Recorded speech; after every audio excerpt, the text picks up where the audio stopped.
médicos endocrinólogos de las clínicas Mesón de Santé. Para poder continuar con el desarrollo del tema, quisiera por favor, doctor Zapata, si es que nos puede explicar qué síntomas son los que un paciente con hipertiroidismo va a tener. Ok. Los síntomas más frecuentes es el paciente que está exaltado, ¿no? Para que los pacientes se ubiquen. Es un paciente que está asustado. Entonces, acuérdense ustedes cuando ven una persona que está asustada, sudoroso, ansioso, es un paciente nervioso, es un paciente que tiene mucho hambre, que quiere hacer todas las cosas rápido, pero no puede. Él quisiera volar, pero no puede.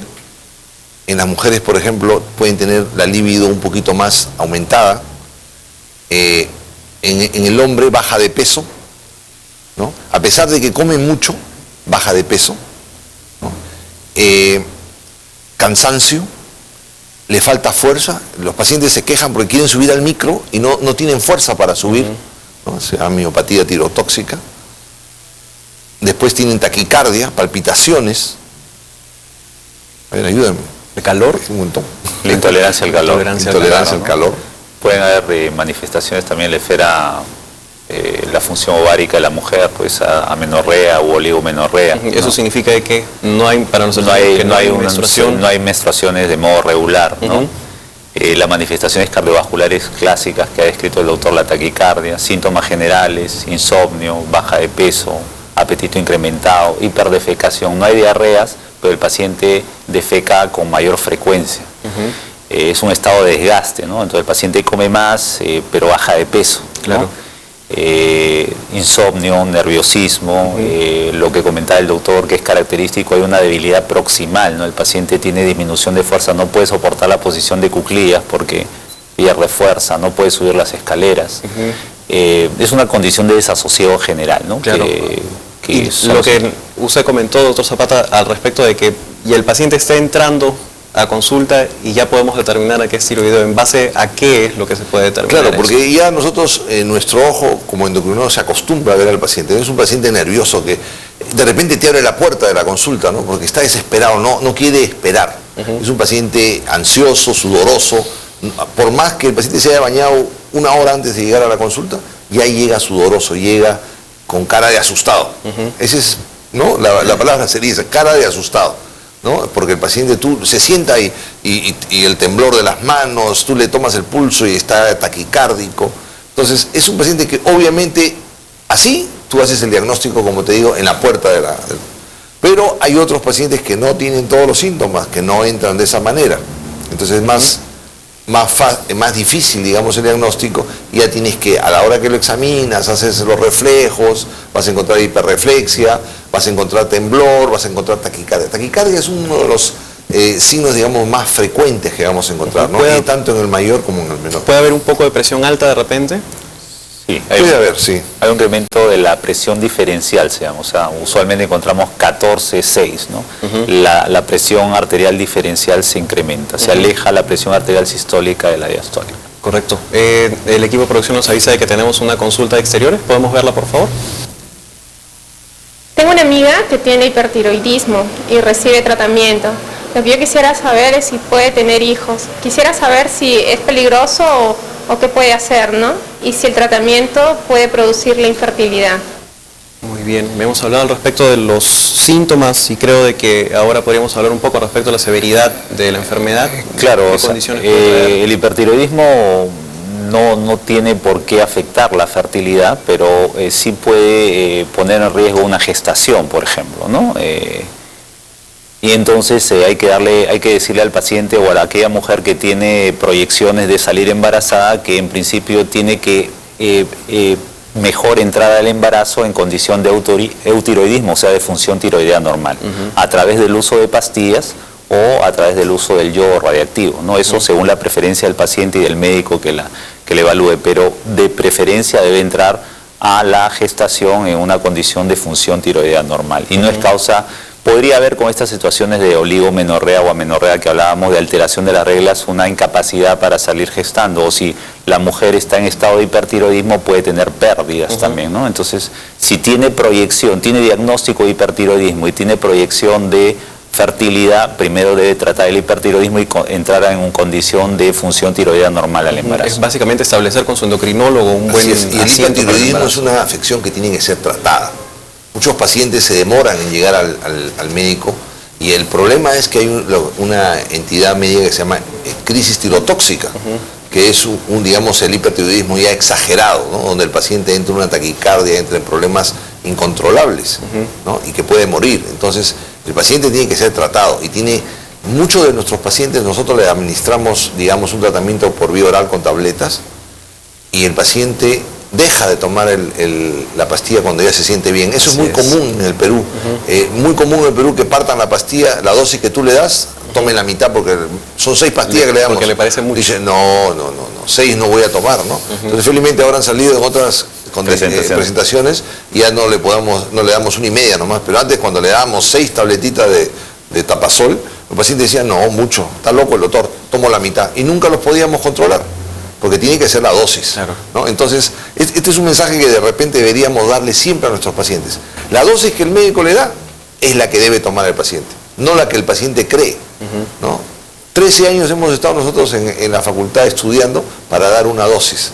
Y si el paciente, por lo que le dijo el vecino, deja de tomar, entonces se pone en problemas él, no el médico. Así es, pone en riesgo su vida por algo que en realidad no debería de ser tan importante.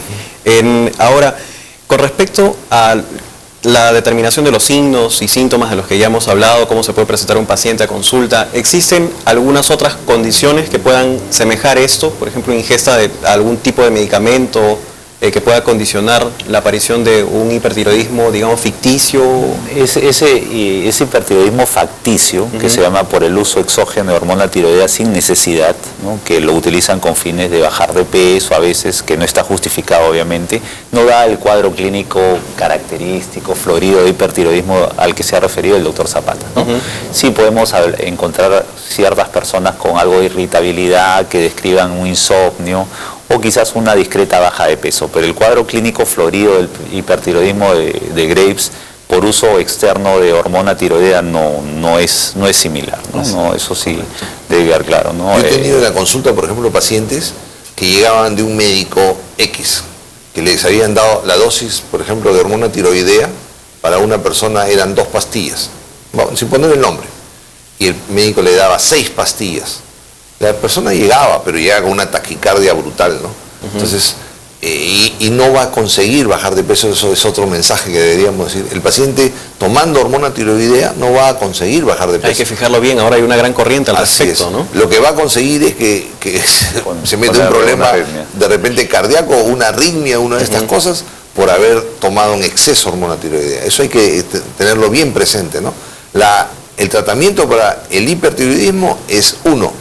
Para el hipotiroidismo es uno y no debe ser dado a personas que no tienen hipertiroidismo o hipotiroidismo, ¿no? Así es, esto es un llamado de atención, digamos, a los pacientes que quieren tratar de conseguir o lograr una baja de peso de una manera fácil, que se ofrece ahora de una manera bastante comercial, abierta, recomendaciones, etcétera. Hay que cuidar más de su salud. Tenemos una llamada telefónica, ¿podemos escucharla, por favor?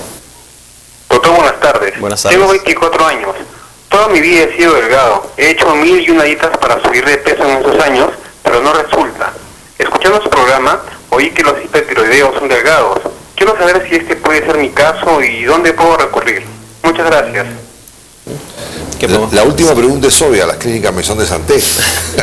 Pero este paciente que es delgado, no todos los delgados son hipertiroideos, ¿no? Muchos llegan pensando eso, llegan a la consulta y me dicen, doctor, estoy muy delgado, debo estar mal de la tiroides, ¿no? Pero no es así, y hemos hablado de los síntomas, ¿no? Primero que se toma el pulso. Si está entre 60 y 90, no pasó nada, ¿no? Si no está sudoroso, si no está... Además, el hipertiroidismo, hemos dicho, come mucho y adelgaza.